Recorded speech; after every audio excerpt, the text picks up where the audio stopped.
Hello, in this video I want to show you how to pair your Soundcore Life Q30 with a Macbook.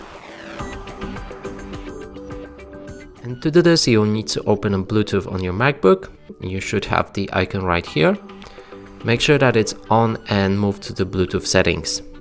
Then we can move to the headphones and power them on by clicking on this button right here.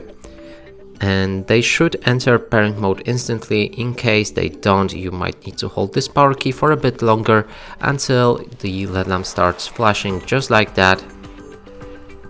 Now if we see our Bluetooth nearby devices, there's Soundcore Life Q30 and we can connect it. And that's it for this video. Hope you like it. Please consider subscribing to our channel, leave a like and a comment below.